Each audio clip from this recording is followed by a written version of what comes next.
Pada part ke-70 diambil dari light novel bab 186 sampai dengan 187 transfusi, saudara-saudara. Di mana saya, Jin dikelilingi oleh tembok di keempat sisinya, dan langit-langit berada tepat di depan wajahnya. Dia tidak bisa merasakan anggota tubuhnya. Pahanya, terutama, terasa seperti terbakar dari dalam keluar. Kurasa Shaku memotong kakiku. Dia tidak berbohong tentang memutuskan anggota tubuh saya. Apakah Boras memasangnya kembali? Cedera pesangon adalah area yang bahkan tidak bisa ditangani oleh tabib terbaik. Namun, Jin memutuskan untuk tidak membandingkan suku ini dengan entitas di dunia normal. Mereka tidak hanya kuat, tetapi mereka memiliki keterampilan dan teknologi yang sangat canggih. Sebanding dengan zaman modern, dunia modern tidak akan pernah memahami suku ini. Prajurit rata-rata, Shaku, berada di luar ksatria penjaga terbaik di Rankandel. Bahkan mempertimbangkan ksatria hitam, manusia binatang buas ini akan menguasai dunia sebelum kepunahan mereka. Membayangkan pemandangan ini, Jin bergidik. Mungkin para dewa memusnahkan suku ini karena mereka lepas kendali. Di saat lain, Fan berbicara sekali lagi. Apakah itu tidak mungkin? Boros, tentu saja, aku bisa melakukannya. Namun, saya tidak mengerti mengapa kamu ingin segera mempersembahkan darah kamu kepada Jin. Apakah kamu ingin mengujinya? Bukankah kamu memberinya gigi gerahamu saat bertemu dengannya? Bersama dengan kenangan juga. Bora berhenti. Itu masalah yang berbeda. Bisakah anak ini mempertahankan darahmu? Jika terjadi kesalahan, dia akan langsung mati. Karena itulah Temar menolaknya sejak awal. Temar dan dia berbeda. Ya, saya setuju. Saya lebih menyukai Jin, tetapi yang lain hanya mengingat Temar karena dia sangat kuat. Apa menurutmu Jin lebih kuat dari Temar? Tidak, dia kurang. Tapi hanya untuk saat ini. Jin hanya bisa mendengarkan. Suaranya bahkan tidak keluar. Dia bahkan tidak bisa menggerakkan anggota tubuhnya. Dia tidak punya cara untuk berkomunikasi. Lalu mengapa kamu? Setelah semua perkembangannya, Temar menjadi manusia yang bahkan tidak bisa aku tangani. Namun, apa yang terjadi setelah itu? Dia menghadapi nasib yang sama dengan yang lain yang menghilang dari suku kami. Jika anak ini menghadapi takdir yang sama, apa yang tersisa? Kita harus menunggu magang berikutnya. Setelah Temar, 1000 tahun berlalu. Tidak seperti ramalan Solderet 5000 tahun yang lalu, hanya satu murid yang datang. Apakah maksudmu Jin mungkin magang terakhir yang pernah datang? Ya, yang terpenting, saya sama sekali tidak mendengar suara Solderet dari anak ini. Sesuatu pasti telah terjadi pada Dewa Bayangan. Kematian anak ini mungkin menyebabkan dunia kita berantakan. Boras menghela napas. Sepertinya kamu ingin memberi Jin semua yang kita miliki. Tapi ini pertaruhan besar. Jika seperti yang kamu katakan dan jika Jin tidak bisa menangani darahnya, semuanya sudah berakhir. Melihat pertarungan dengan Shaku, kurasa itu tidak akan terjadi. Jika yang terburuk terjadi, maka mungkin dia memang tidak seharusnya seperti itu. Sudah lama sejak aku melihatmu begitu putus asa. Saya akan menyebutnya antisipasi daripada keputusasaan. Ya, terserah. Jika kamu mengatakan demikian, maka saya tidak memiliki sanggahan apapun. Saya akan memulai transfusi. Mari berdoa agar Jin dapat mempertahankan darahnya. Sesaat kemudian, ruangan kecil itu dipenuhi darah Fan. Jin menutup matanya dan menyambut darah itu. Syukurlah dia meminum ribuan penawar racun. Tubuh Jin merasakan darah Fan sebagai racun eksternal, jadi selama sebulan, dia mengembangkan resistensi terhadap ramuan eksternal semacam itu. Akibatnya, efek negatif darah menghilang, dan hanya keilahian yang memenuhi tubuhnya. Begitu dia bangun, dia merasakannya. Jika bukan karena penawarnya, dia tidak akan bangun selama setahun penuh, atau dia tidak akan bangun sama sekali. Dia melihat Fan ketika dia membuka matanya. Saat Jin berbaring di kamar, dia tidak pernah bergerak satu langkah pun. Selamat datang kembali, murid. Saya tidak tahu harus berkata apa. Boras menawarkan gerahamnya, dan kali ini darah. Tanpa izin saya juga. Apakah kamu ingin menolak? Apakah saya pernah memiliki yurisdiksi seperti itu? Kamu tahu bahwa saya bangun ketika kamu berbicara dengan Boras? Jika kamu merasa tidak dihargai, maka aku minta maaf. Itu bukan poin saya. Ya. Kurasa itu seperti membuat kontrak dengan dewa lain. Kamu adalah dewi pertempuran. Sangat aneh. Saya pikir kamu akan mencoba berdebat dengan saya. Jika kamu adalah musuhku, maka aku akan melakukannya. Saya tidak keberatan berdebat dengan kamu sejak awal. Saya tidak punya waktu untuk melakukannya. Saya harus kembali sebelum Mei. Jin tahu bahwa sebulan telah berlalu. Sementara penawarnya bekerja, dia sadar. Saat itu tanggal 16 Maret 1797. Jin hanya memiliki 2 bulan lagi yang direncanakan di Lavrarosa. Dia harus kembali sebelum 1 Juni, tanggal operasi penyadapan kompas. Bagaimana tubuhmu? Sangat bagus. Saya merasa ringan dan bertenaga. Padahal, rasanya aneh bahwa aku memiliki cahaya hati di dadaku. Jin menunjuk ke dadanya. Bukan hati yang terbuat dari aura, tapi hati yang nyata terbentuk dari darah Fan. Itu berkilauan dalam cahaya.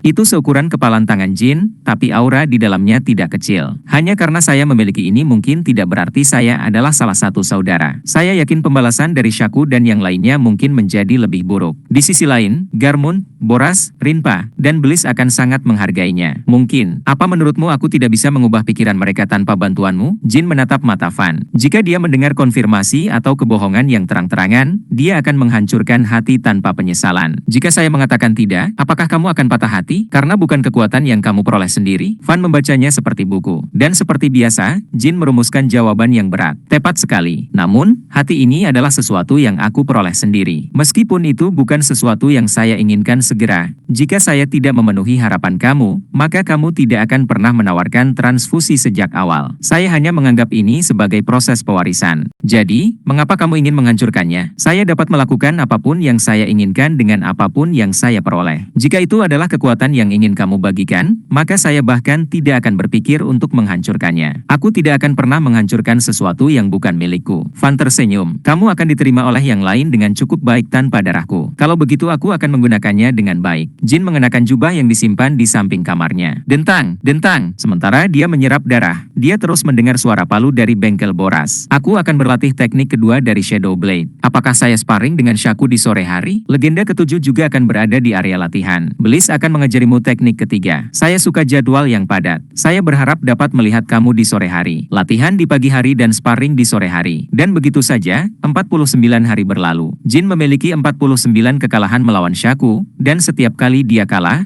anggota tubuhnya terputus. Boras menamparnya kembali setiap hari.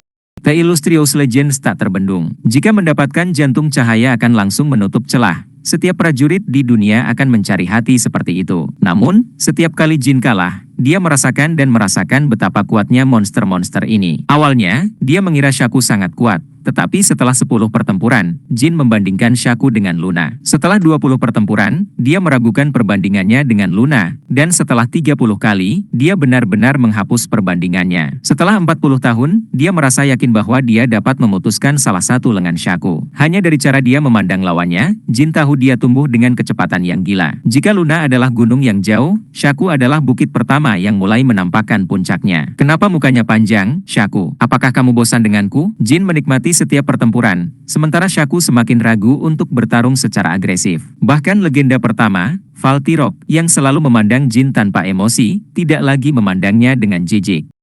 Mereka tidak mau mengakuinya, tetapi bahkan Shaku, dan bahkan Valtirok menyayangi Jin. Dia tidak sombong sejak Dewi Pertempuran menerimanya, dia tidak membenci siapapun meskipun anggota tubuhnya dipotong dan dia tidak pernah menyerah melalui kekalahan yang tak terhitung jumlahnya. Faktanya, karena yang lain telah memperhatikan Jin sejak saat itu, mereka merasa bahwa menghajarnya sampai babak belur tidaklah ideal. Bukan itu, tapi aku merasa kamu sudah dewasa denganku. Memotongmu menjadi sangat canggung. Ya, seperti saat Temar ada di sini. Dia tidak mengucapkan kata-kata itu di depan orang banyak. Di beberapa titik, tidak ada yang menyebut Temar ke Jin. Saya mengatakan bahwa saya tidak akan dilatih dengan baik dengan pola pikir yang ragu-ragu. Ayo lakukan dengan benar. Baiklah, tunggu. Fan, seseorang mencari Fan. Itu Tantel. Apa itu, Tantel? Jin Rankandel harus segera meninggalkan Lavrarosa. Sepertinya Shaku dan legenda pertama menerima Jin. Melanjutkan, saya pikir kita harus menerima dia sebagai saudara kita dan memberinya kesempatan untuk beradu pedang dengan yang lain. Shaku telah menghabiskan terlalu banyak waktu. Saya setuju, saudara-saudara yang merawatnya hanya bisa menonton sepanjang waktu ini. Tolong beri kami kesempatan juga. Shaku mengangguk lebih dulu. Aku juga merasa seperti itu. Saya ingin melihat orang lain bertanding dengan Jin. Bahkan Shaku mencoba meyakinkan Fan, jadi dia mengangguk. Dipahami. Kemudian jika semua saudara menerimanya, kami akan melanjutkan dengan pendapat umum. Valtirok, yang awalnya menolak Jin, dan yang lainnya yang tidak melawan Jin, mencapai kesepakatan. Aku tidak mengantisipasi ini. Waktunya terlalu singkat. Dia tiba pada akhir Desember tahun lalu, yang berarti baru berada di Lavrarosa selama 5 bulan. Awalnya, dia berpikir bahwa diakui oleh semua Beastmen akan menjadi tantangan besar karena tidak semua dari mereka memiliki kepribadian yang baik seperti Garmund, Boras, Rinpa, atau Bliss. Karena itu, dia berencana kembali ke Lavrarosa di lain waktu. Dia merasa bahwa menguasai Shadow Blade akan membutuhkan 1 atau 2 kunjungan lagi. Aku merasa ini terlalu mudah. Namun, yang lain berpikir berbeda. Mereka mengetahui tentang Jin membantu Boras mendapatkan pemahaman yang lebih dalam tentang teknik pertama Shadow Blade, menerima gigi geraham Boras, dan mengakhiri pelatihan Bisu Rinpa. Hanya dari itu, semua legenda lainnya menganggap Jin sebagai orang aneh yang lucu. Pendapat mereka terus menjadi lebih baik saat mereka menyaksikannya dalam pertempuran dengan Shaku. Mereka melihat seorang pemuda berbakat dengan keuletan yang tak terbantahkan. Berhari-hari terus-menerus mengalami kekalahan dan kehilangan anggota tubuh bukanlah hal yang mudah. Jin sering mengesampingkan peristiwa ini, mengingat hari-hari dari kehidupan masa lalunya. Ya, kurasa tidak ada yang buruk tentang itu. Tapi aku kehilangan kesempatan untuk memotong kaki Shaku. Para legenda mengakhiri pemungutan suara mereka, dan prajurit lainnya berteriak setuju. Namun, sepertinya mereka tidak setuju hanya karena otoritas. Itu bukan karena mereka juga harus memihak mayoritas. Tidak ada hierarki seperti itu di antara para beasmen. Tidak ada hukuman atau alasan kuat untuk bergantung pada orang lain. Setiap anggota independen. Bahkan jika ada ketidaksepakatan, tidak ada yang akan memperhatikan. Dewi Pertempuran meminta konsensus bulat karena ini. Sebagai anggota terakhir, Shaku meninggikan suaranya. Saya telah memotong anggota tubuh Jin sebanyak 49 kali. Namun, sekarang dia adalah saudara kita, tidak akan ada bahaya seperti itu. Apa-apaan ini? Apa aku bahkan tidak mendapat kesempatan untuk balas dendam? Benar-benar tidak sopan. Raja-Raja Cahaya tidak menghitung pembalasan. Ingat saja ini, saudara Jin. Shaku tersenyum dan berjalan pergi. Dewi Pertempuran mengangguk. Karena semua orang setuju dengan putusan itu, Jin Rankandel sekarang menjadi salah satu dari kita. Melanjutkan proposal Tantel, saudara-saudara, pilih perintah kamu untuk melawan Jin. Segera, 12 legenda mulai memperdebatkan perintah tersebut.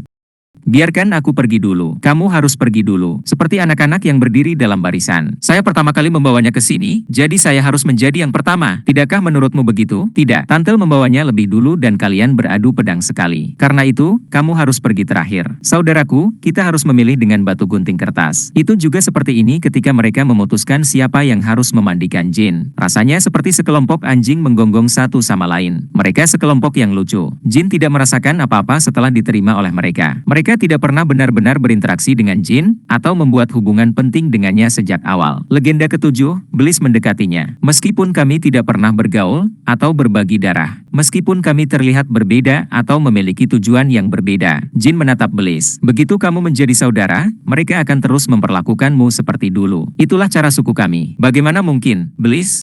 Jika sukumu mengerti itu 5000 tahun yang lalu, kami akan membunuh lebih sedikit dari jenismu. Dia merasa seperti dipukul di kepala. Legenda termasyhur bukanlah orang bodoh, tapi hanya suku yang tidak bisa dipahami Jin. Kalau dipikir-pikir, tidak ada yang aneh, saudaraku. Kami tahu bahwa kamu menjadi salah satu dari kami setelah kamu menyerap darah kami, dan tidak ada dari kami yang menganggap itu aneh sama sekali. Secara teknis, keberadaanmu di alam ini pada dasarnya membuat penggabunganmu dengan suku kami tak terelakkan. Ini aneh. Jadi kamu mengatakan bahwa saya merasakan hubungan baru dengan yang lain sejak saya menerima beberapa pernyataan formal yang sangat sedikit. Saya merasa sangat acuh tak acuh tentang itu. Ketika sungai bercampur dengan laut, apa yang terjadi? Apakah air laut menolak dan memisahkan dari air sungai? Awalnya saya pikir kamu adalah wanita energik yang kuat, tetapi sekarang kamu berbicara seperti seorang filsuf. Saya terkesan, Bliss. Argumen berhenti. Ke-64 prajurit dibagi dan bermain dalam gaya turnamen, dan yang mengejutkan, Shaku menjadi yang pertama. Tunggu, bukankah kamu seharusnya tidak berada di sini?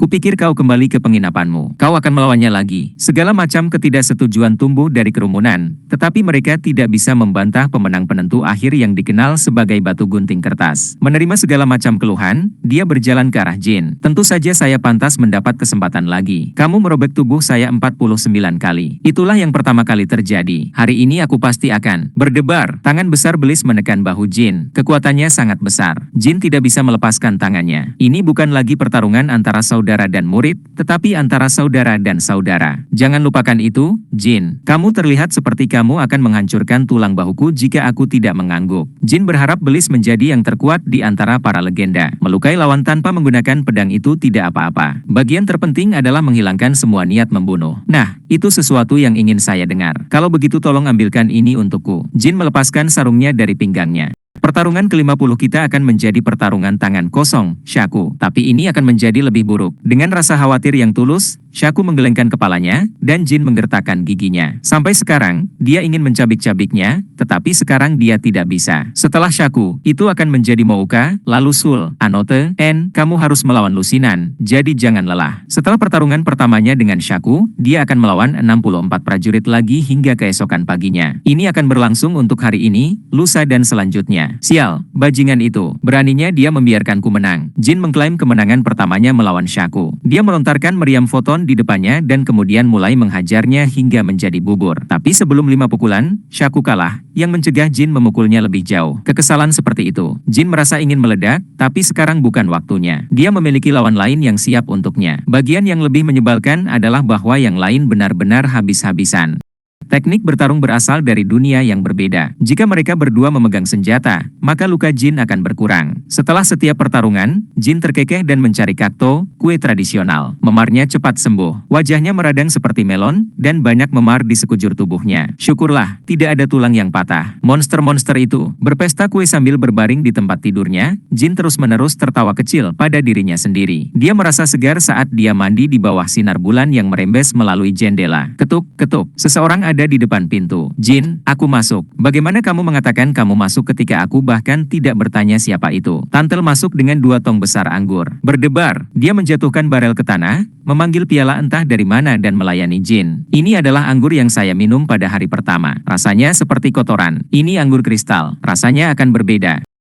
Menenggak cangkirnya, Jin merasakan rasa manis yang lebih dalam. Wow, itu karena kamu mendapatkan hati cahaya. Tapi kamu bilang manusia tidak tahu rasanya. Ceritakan tentang dunia luar. Saya datang sendiri karena yang lain tidak suka membicarakannya di depan umum. Sekarang setelah dia menyebutkannya, Jin menyadari bahwa mereka tidak pernah bertanya tentang dunia luar. Siapa yang menguasai tanah yang pernah mereka lakukan? Apa yang terjadi pada peradaban mereka? Apa yang terjadi pada orang-orang yang mereka lawan? Mereka tidak mengajukan pertanyaan. Setelah waktu kita berhenti, kita tidak akan pernah bisa kembali ke dunia itu. Tempat ini terlihat seperti Lavra Rosa, tapi lebih mirip api penyucian. Bukankah itu membuatmu semakin penasaran dengan dunia luar? Apa gunanya menginginkan sesuatu yang tidak pernah bisa kamu capai? Meskipun kami bernostalgia, bagaimanapun juga tidak ada saudara kami yang telah meninggal. Namun, Tantel melihat sekeliling dengan hati-hati. Dia memastikan tidak ada orang di sekitar untuk mendengar sesuatu yang penting. Aku telah mendengar beberapa hal dari Sang Dewi sendiri. Apa itu? Sejak 5.000 tahun telah berlalu di dunia nyata, mungkin ada sesuatu yang bisa mengeluarkan kita dari sini. Sayangnya, sepengetahuan Jin, tidak ada yang bisa melakukan hal seperti itu. Seperti dimensi api, dunia burung phoenix, manusia tidak terbiasa membuat hubungan permanen antara dunia lain. Tidak banyak peneliti di bidang itu juga. Setelah Perang Kerajaan Suci, sebagian besar kelompok penelitian terkait sihir melarang mempelajari makhluk dunia lain. Selain itu, sihir terkait dunia lain seringkali menyertakan sihir hitam. Karena ilmu hitam umumnya dilarang sepanjang sejarah, adalah norma sosial untuk tidak pernah melanggar batas wilayah itu. Pada catatan itu, jika tidak apa-apa, saya ingin kamu menyelidikinya. Apakah tidak ada cara bagimu untuk melarikan diri? Tantel, kamu datang untuk menjemputku sejak awal. Itu hanya ketika magang tiba di titik pertemuan dekat padang pasir. Di luar itu, hanya ada satu cara lain untuk keluar, tapi tidak ada gunanya. Mengapa? Dewi Pertempuran akan memberitahumu.